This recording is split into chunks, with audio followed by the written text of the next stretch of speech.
দুঃখজনক ঘটনা ঘটেছে। সেটা সকালবেলা যখন ফার্স্ট আওয়ারে এসে আমাদের একজন ফায়ার ফাইটার পানির পাম্প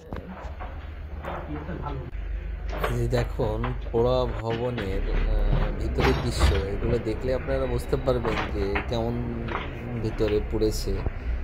আর এই ভিতরে আপনারা দেখছেন যে অষ্টম এবং নবম তলায় ক্ষতি বেশি হয়েছে। এখানে আপনার দুইটি মন্ত্রণালয়ের সবচেয়ে বেশি ক্ষতির কথা বলা হচ্ছে, যেটা হচ্ছে আপনার শ্রম কর্মসংস্থান মন্ত্রণালয় এবং টেলিযোগাযোগ মন্ত্রণালয়। আর এখানে আরেকটি মন্ত্রণালয়, সেটা হচ্ছে ক্রীড়া মন্ত্রণালয়।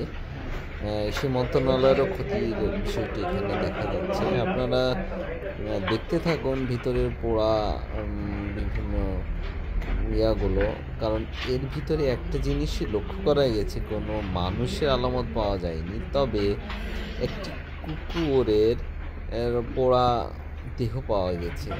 আসলে এটা কিভাবে দুর্ঘটনাটি ঘটেছে এখনও সেটার কোনো সঠিক তথ্য পাওয়া যায়নি, তবে তদন্ত কমিটি গঠন করেছে। হয়তোবা তদন্ত কমিটি গঠনের মাধ্যমে সঠিক তথ্য হাতে পাওয়া যাবে। এবং এখানে একটি বিষয় আপনাদের সাথে আরেকটি বিষয় আপনারা সরাসরি দেখবেন যে পুড়ে অনেক নথিপত্রই ছাই হয়ে গেছে এবং অনেক সেই ডিভাইসগুলোও পড়ে গেছে, যেটা আপনারা দেখতে পারবেন। এবং কিছু কিছু জায়গায় হয়তো বা অক্ষত রয়েছে, আপনারা এগুলো দেখলেই বুঝতে পারবেন। কারণ হচ্ছে এই যে আপনারা দেখেন এখানে অনেক নথিপত্র পড়ে গেছে, ভিতরের অনেক রুমের অবস্থায় কিছুই আসলে এখানে পোড়া দেখা যাচ্ছে। বিল্ডিং এ আপনার টাইলস গুলাও দেখা যাচ্ছে যে চটে গেছে, চেয়ার পড়ে গেছে, যে কাগজপাতি নথিপত্র পড়ে গেছে। আপনার এখানে আরেকটি বিষয় দেখা যাচ্ছে যে অনেক কাগজগুলোই পড়ে গেছে, সেখানে কাগজগুলো বাইন্ডিং করা ছিল। এটা একটি গুরুত্বপূর্ণ, এই যে যুব ক্রীড়া মন্ত্রণালয়, সেখানকার কাগজের একটি ফাইলের কিছু অংশ দেখা যাচ্ছে।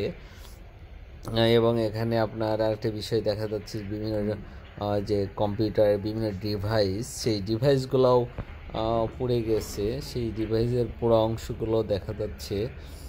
যে আপনারা এই যে দেখুন, সেই কম্পিউটার এবং ল্যাপটপ বা ডিভাইস যেগুলো ছিল সেগুলো পড়ে গেছে।